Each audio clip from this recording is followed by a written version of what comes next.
Okay, so I'm a little worried that I made all of that look a little too easy because there can be issues with it, which you are seeing from now until the end of the video. All I can give you is some tips that I think might have helped me, but honestly, I think I just as easily could have gotten lucky with the way things worked out. Um, so right now you're seeing a barrel that has a lot of like freckling on it. It's uneven. You can see where I had to resand, just kind of like testing different methods out. Um, but anyway, so a couple tips. Number one, I would try to do a very light coat on the first coat. You want to really squeeze out that cotton ball before you rub down the metal with the rusting solution. Um, I think it also might be beneficial to you put on that first coat and then you wait maybe half an hour to an hour. And then, you kind of use that first coat as a base coat, as a priming coat, and then you put another one on. Um, After the first time that you boil and you're getting onto the carding phase where you wipe off all the oxide layer from boiling it, you wipe that off, you scrub it off with steel wool. One of the things that I think did help, because you see this copper coloring that I'm showing, um, you can take that off, but only after the first time you boil it, it seems like. If you leave it on after then, it's going to get trapped underneath the subsequent layers, and it's just going to stay there and have that copper tone. And you might only see it if it's in the bright sunlight. So when you boil it that first time, you really want to scrub really hard with steel wool. And I think a key to that is actually getting the steel wool wet. I used Simple Green. It just seemed to me like when the steel wool was wet, it had a little bit more bite to it. Um, I don't know if that's just a different way of feeling since it was wet, or if it really did have more of a bite. But that's what I did, and I do think that one helped.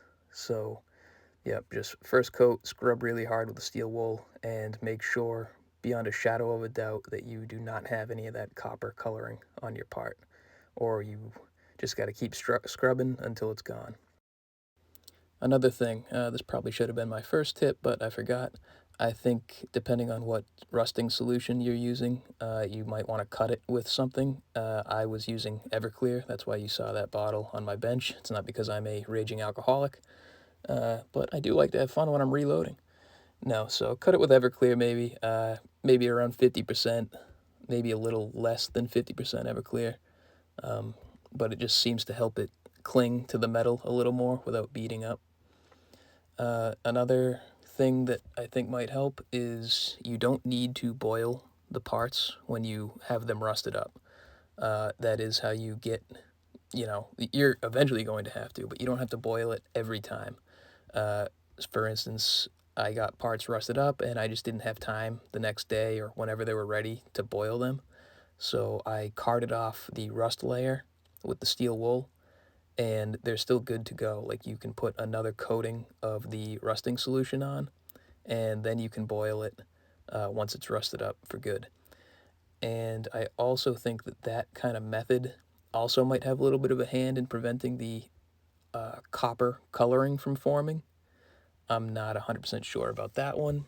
Um, Copper coloring and as well as splotching. Yeah, I'm sorry guys, it's been a while since I did this. I just finally got motivated enough to do this video, so there are details that I definitely forget. But yeah, so if you keep rusting it and then carding it off like a few times without any boiling, I think it might serve to make a little bit more uniform of a layer.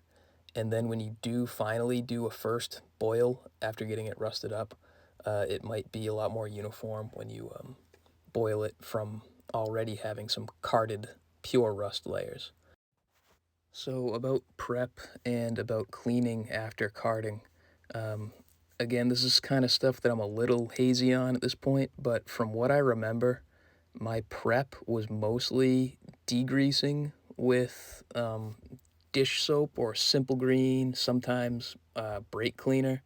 I don't remember which one worked the best. I know I tried them all, and maybe that's something you're going to have to do. Because another kind of little bit of info here is that all the different metals kind of acted differently for me. My barrel acted differently than my receiver. My receiver rusted up beautifully. It was like perfect, picture perfect. Barrel was weird. The rear sight block was weird. Other stuff just didn't take the rusting as good as different parts did.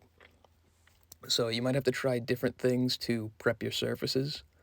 You might have to try different methods of applying the rust blue.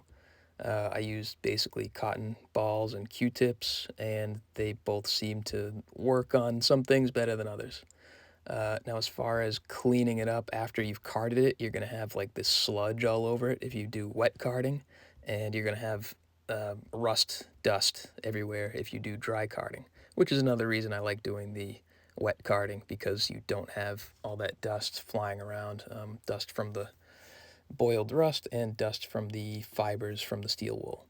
So I did wet carding, and then you just got this sludge of like simple green and old rust. And anyway, I washed it off in the sink, and I used just Dawn dish soap. Um, and once that was all washed up, and I used gloves throughout this process too.